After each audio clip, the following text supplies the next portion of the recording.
جیسا کہ آپ سب جانتے ہیں کہ اس وقت پاکستان میں ہر تیسرا شخص یعنی کہ پاکستان کی 40% آبادی ڈپریشن اور جیسی موذی مرض سے چھٹکارا حاصل کرنے کی کوشش کر رہی ہے. یعنی کہ پاکستان کا ہر تیسرا شخص جس کی آبادی کا 60% یعنی کہ جو نوجوان ہیں، اور اس میں سے بھی ہر تیسرا شخص اس وقت ڈپریشن، ذہنی دباؤ، پریشانی جیسے مسائل کا شکار ہے. اسی بات کو مد نظر رکھتے ہوئے وی ایس او نے Indus Excellence Academy Sukkur Qureshi Kot کے اندر ایک سیشن کا انعقاد کیا، جو کہ ایک آگاہی سیشن تھا، جس کا مقصد یہ تھا کہ نوجوانوں کے اندر اور وہ جو سوسائٹی کے لوگ ہیں جو قریشی کوٹ کے یا سکھر کے جو اس نوائی علاقے میں رہتے ہیں، ان کے اندر اس بات کی آگاہی پیدا کرنا تھا کہ وہ ذہنی صحت جیسے مسائل سے کیسے نمٹ سکتے ہیں.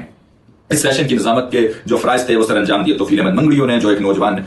شخصیت ہیں، بڑی پرجوش قسم کی شخصیت ہیں. انہوں نے نظامت کے فرائض سر انجام دیے اور انہوں نے نوجوانوں سے ان کے سوالات کا اور جوابات کا سیشن بھی کنڈکٹ کیا اور ان کو اس کے سیشن کے مقاصد سے آگاہی بھی دی. اس سیشن کا جو مرکزی خطاب تھا وہ سینئر پروفیسر انور قریشی نے کیا، جس پر انہوں نے اس بات پر روشنی ڈالی کہ نوجوان کیسے ذہنی صحت اور پریشانی اور اس ذہنی دباؤ، بالخصوص ڈپریشن جیسی موذی مرض سے چھٹکارا حاصل کر سکتے ہیں اور کیسے اپنی لائف کو ایک بیلنس وے میں لے کر چلیں اور وہ ان چیزوں سے بچ سکتے ہیں. اس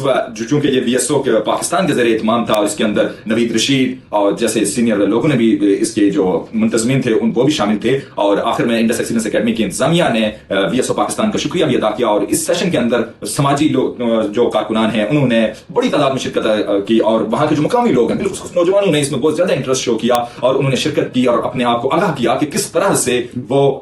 اس جو ذہنی مرض ہے، جو ڈپریشن ہے، اس جیسی موذی مرض سے چھٹکارا حاصل کر سکتے ہیں. اور آخر میں جو منتظمین ہیں انہوں نے وی ایس او پاکستان کا شکریہ ادا کیا کہ انہوں نے اتنے اہم ایشو کے اوپر اتنے امپورٹنٹ ایشو کو زیر بحث لایا اور اس کی آگاہی کے لیے ایک سیشن کا انعقاد کیا.